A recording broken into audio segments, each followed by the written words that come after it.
In 2023, I bought this beautiful 19th century autograph album at an auction in the UK.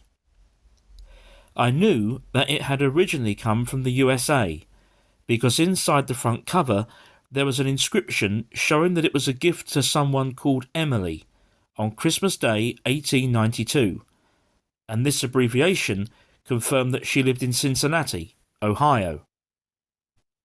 Emily clearly concentrated on getting her family and friends to write in the book rather than famous people, and, in addition to its age, the other thing that really attracted me to it were these fantastic works of art.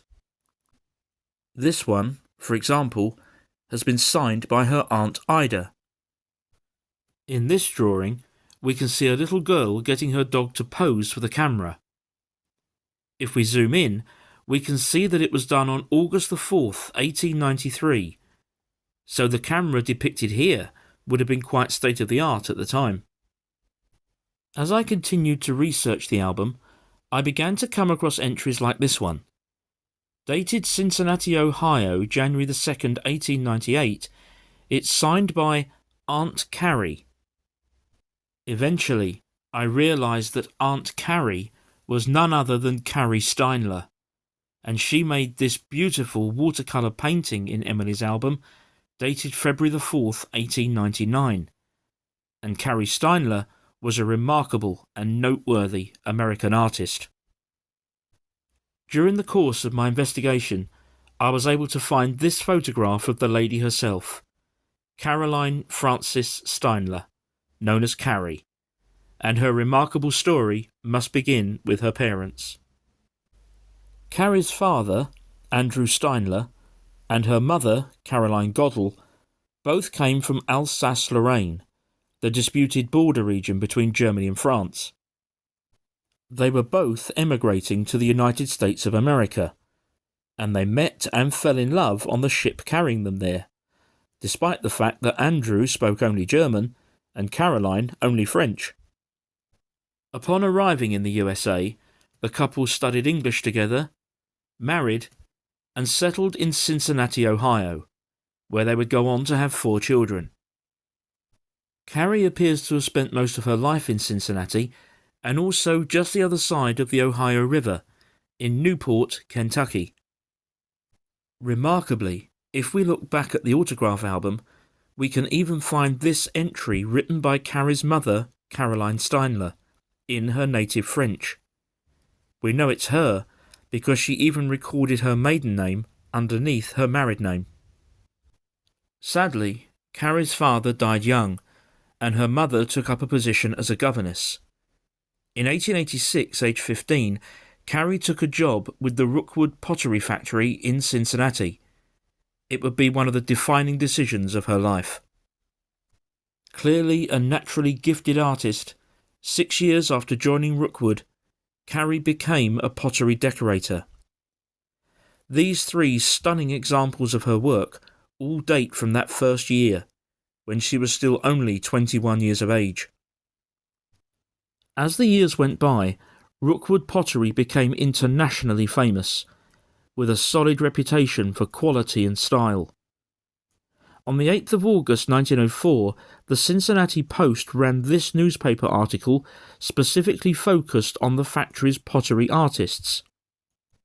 Titled, "Off from Busy Hum the Rookwood Girls' Labour," the article goes on to describe how all 25 of the factory's artists were women. Although Rookwood specialised in designs that were inspired by nature, they clearly otherwise gave their artists a free hand. The article says, "With rare wisdom they have been left to follow their own particular fancy in their work, unhampered by the images of other minds. Their sole command is to produce beauty, which is also nature, as they see it through their own eyes." Carrie Steinle clearly thrived in this happy, relaxed and chatty atmosphere. Pay was good too. Bearing in mind that this article was written in 1904, it says that the decorators could earn from $75 to $150 a week.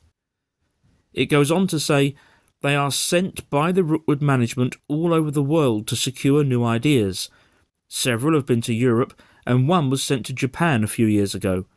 They aim to give a fresh, original quality in all their decorations.